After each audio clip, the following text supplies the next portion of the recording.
Welcome to Women Talk Construction. It's a show where real stories meet bold conversations, and we have an awesome interview today. In fact, our first person from the UK, and she is Woohoo! amazing. Um, so we're your hosts today, Christy Powell and myself, Angela Gardner, and we're two women passionate about amplifying voices, building communities, and driving change from the ground up. Right, Christy? Yep. Right.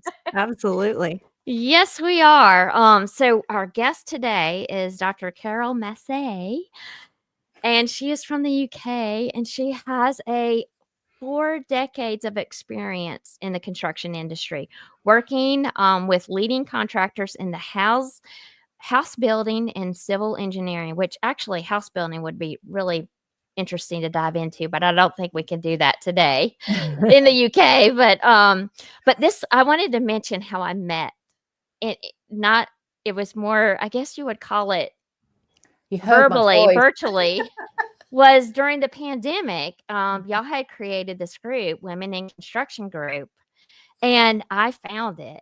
And I loved listening. Of course, your voices are just and your accents are awesome, but I loved hearing your message because you know what? They're the same as ours. Yes. And you were speaking the same thing, and I got to feel not alone, in the US dealing with all this. Mhm. So, welcome, Carol, to the show. And why don't you share a little bit with our audience about who you are and how you went on your path to construction? Brilliant. Thank you, Angela, for that great welcome. And Chrissy, you know what? We've been trying to do this for a while, and Yeah. it's just amazing that our paths have allowed us and our diaries allowed. So, yes, a little bit about me. Yeah, 4 decades. When I say 4 decades, people think, oh my goodness, how have you stayed in one sector for a long time? 4 decades enjoying construction. Mm-hmm. And from an accounts qualified to, my journey's been into, digital transformation for construction. So, it's all about, for me, when I came into construction, I was just so intrigued about, the built environment as we now know it as, Mm-hmm. and things being built. And I remember as a young child saying, oh, when they resurface in the road, all that black sticky stuff, that's really easy. They just need to put that down and all the holes disappear. But actually, when I actually worked for Irish Civil Engineering Company, there was lots. There was type 1, sub-base, all this different mixture, which again was really exciting. But yeah, for me, getting into construction was just my natural path, from Mm-hmm. starting in a house builder, which was a learning the accountancy side, and the accountant trusted in me, and then being the person that then wanted to look at digital transformation. And the rest is, I know you're going to ask me more questions about that. So that's just a brief intro. I'm a mum, I'm a nan. And I've got a wonderful husband that's been absolutely supportive. I've got a mother and my stepdad in Jamaica that just thinks, oh my God, my daughter does great things with construction. How did she do that? So yes, that's a little bit about me. Oh, wow, wow. And you definitely need to check her out on LinkedIn and what she's done and doing Yes. because it's incredible work, Carol, and we appreciate you so much. Let's dive into a conversation with you. So what is it like navigating construction as a minority in a male-populated industry? What's it like? It's hard. And I would say, if I look back, on the 4 decades, when I first came into construction, those years, there was no digital, there was no, everything was No. manual. It was challenging. It was manual processes. And, to be a minority Mhm. and be, challenged, even though you know what you are talking about, it was very hard to have your voice. And at the time, for me, I used to have palpitation because I was in a room and I knew I had the answer, but something said, don't say nothing because your voice is going to tremble and you're not going to get your point across and you're going to look stupid. Oh, But yeah. and it was hard. And as I said, I started working in the industry and then moved to the tech side, still engaging with the industry. So I would go in and sit and talk about business transformation, talk to the people on site saying, you need to look at your processes, da, da, da. And the challenge was when I used to turn up to give a project review and speak to the senior members of the business and say, along with the project manager, I used to get talked either through, over, or ignored in the room, to the point where the project manager would be flumbering because he couldn't answer the questions. And I'm sitting there thinking, should be asking me. And then he would say, you need to be asking Carol. She's the eyes and the ears on this project. So it was challenging from that perspective. And in a way that you feel, should I continue this? Is this too hard for me as an individual? Should I just find something easy? Because bearing in mind, I was leaving my, a working mum, and the sacrifices you make. Yes. And to feel like you do. It was hard, but I stuck at it. Angela. You did a great job. You did a great job. Yeah, yes. Well, with that being said, we've all had in our careers, we've had ups and downs, right? We've had big successes that we were just so excited about, and then also some things that weren't exciting. So when those big successes come, how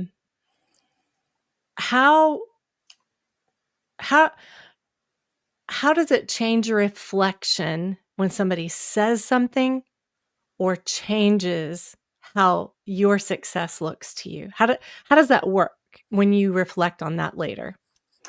Wow. So it's interesting because I talked about this the other day, and it comes back to my mind of a situation. And it was where I was working on an opportunity, a substantial opportunity. This is when I was, doing some customer relationship management. So I was there, trusted by the organization to go out, and I worked with the client for a period of time, and it allowed me to bring a success, big multiple order, big success for the client, for our company.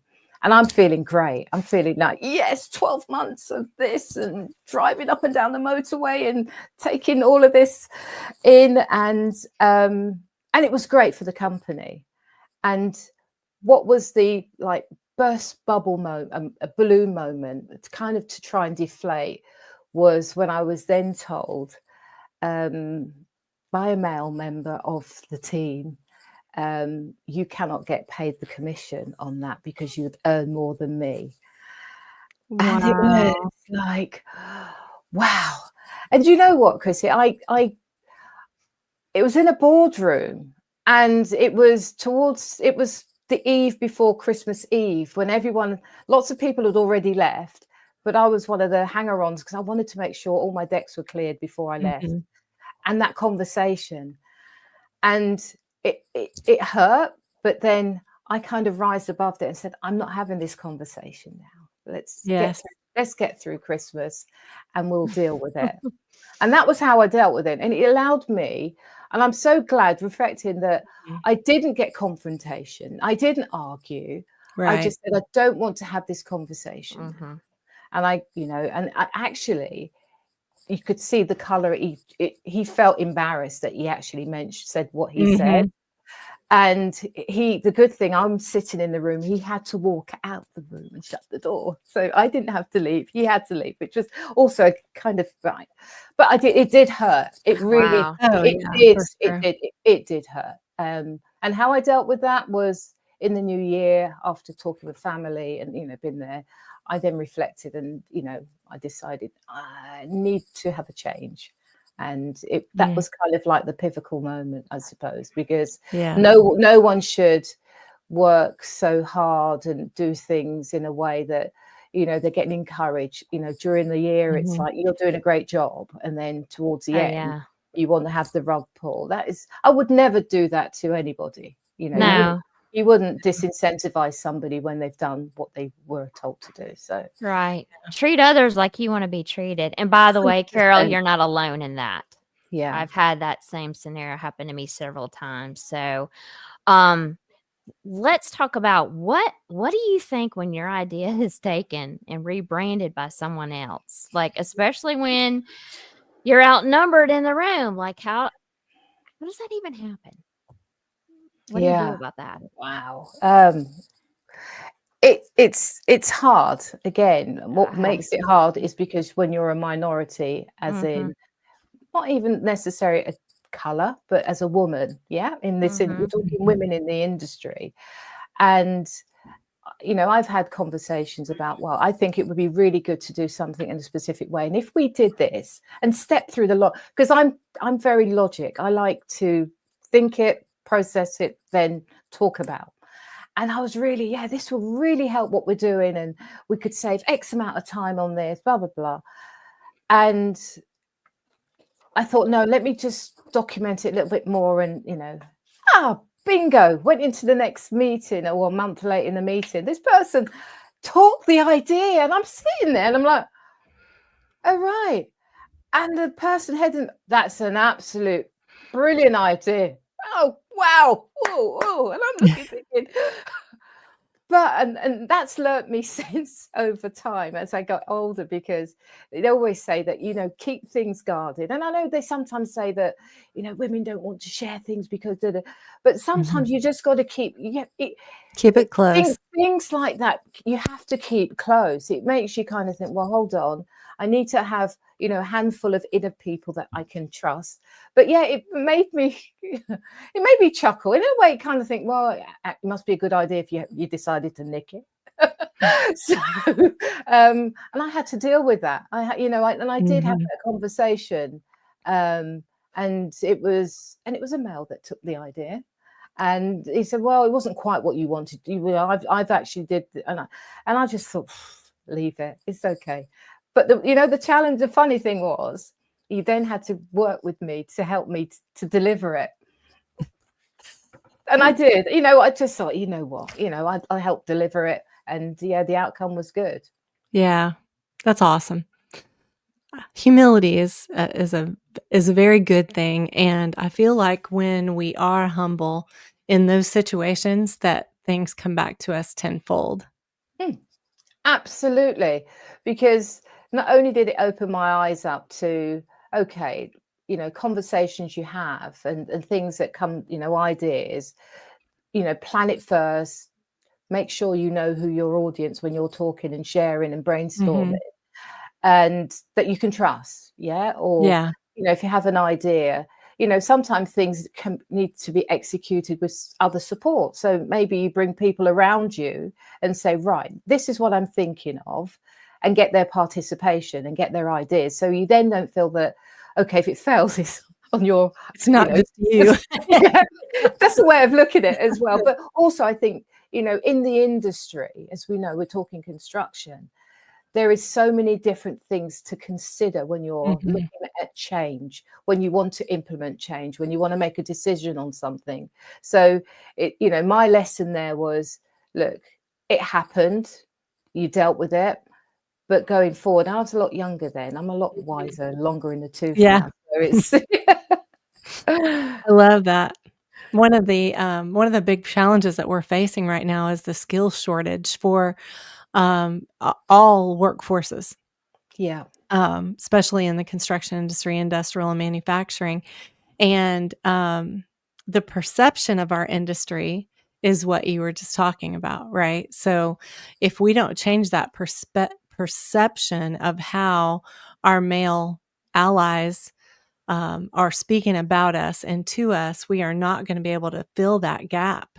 There aren't enough men. We have to start reaching out to the women in the industry. So what can we do? There's been lots of talk around workforce. Obviously, what we just talked about, just having male allies that are really cheering for us, right? And standing up for us when conversations like what you mentioned are happening. But also, how do we change that? What do we do? first of all? And second of all, how do we engage those that have come out of prison and get them into the construction industry? For so long, the perception has been, they don't even get an opportunity, right? So long, also, the perception has been, you have to have a 4-year degree. So there's two things we can talk about here. You don't need a 4-year degree to do a number of the jobs in industrial manufacturing and construction. So tell me, what do we do? Well, how do we make that better? Well, first, the perception of construction is it's a job. When I was at school, it was to the lads as well. It was very much, don't worry about your qualification, you'll get a job in construction, kind of making it like a nothing job. Okay. And that was wrong, because that's what was said in high school. Yeah. And I always say that to talk positive about construction, you have to start at primary, right? Because by the time the high school was too late, it's way too late. Way too late. They've already got some, perception of what they want to do, or perceived perception, even though they're still young. So that's one thing.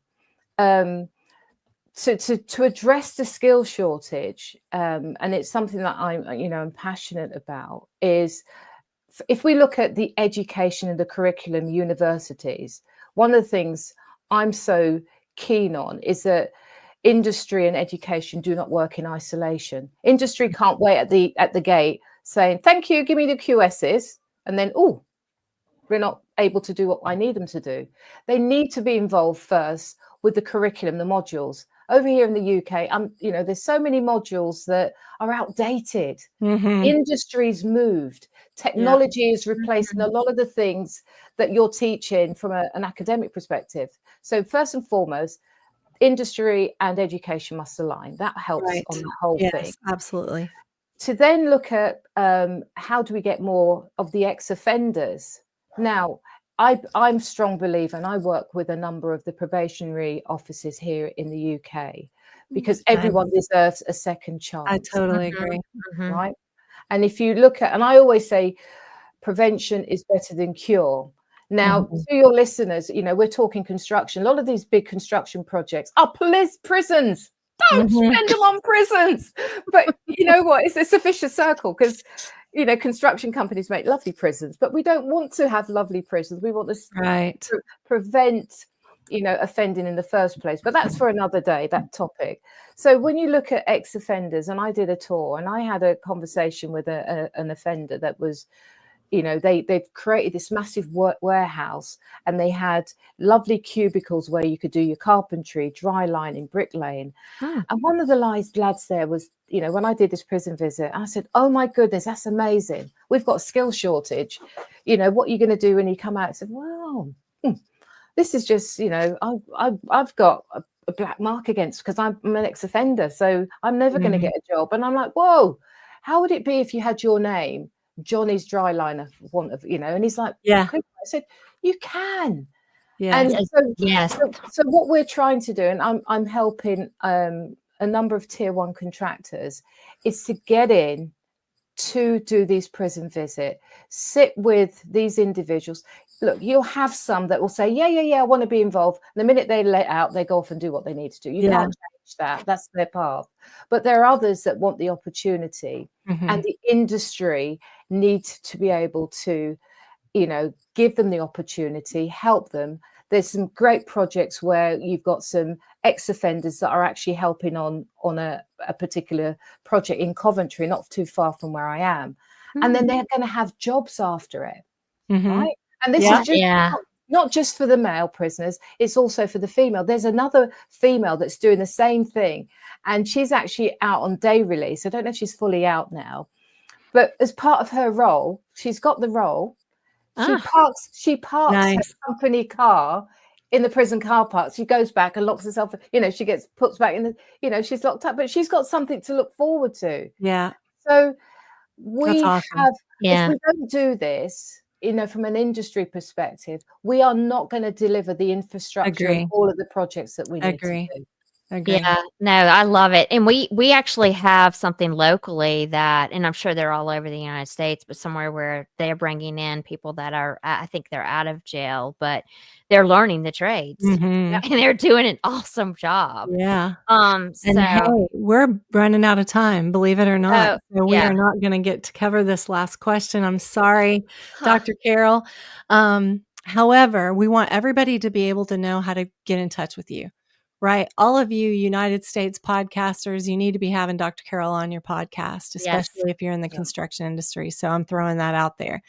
Also, we're just really excited that you were willing to be on today and that you shared some really great nuggets of things that people need to hear. And they need to know that it's happening outside of the United States as well. The same stories, the same conversations, and your wisdom and enlightenment has been a real value to us and to our listeners today. We appreciate you. Thank So you. before we say goodbye, obviously everybody needs to like, subscribe, watch, all the things, right, for Women Talk Construction. But we want to know, please tell our listeners how that they can get a hold of you if they want to work with you and your new project that you're working on and your new step to success. Oh, fantastic. And it's been an absolute pleasure. So you can reach out at info@unityforconstruction.com, all one word. I'm also on LinkedIn, Dr. Carol Massay, so that I'm always there. So, and I've got a lovely lady that picks up on my messages, but it's been an absolute pleasure. Thank you so, so much. Thank you. Sorry that we ran out of time as well. I know. That's okay, but it was great. It was a Thank you, great Carol. conversation. Thank you all. Have a wonderful day.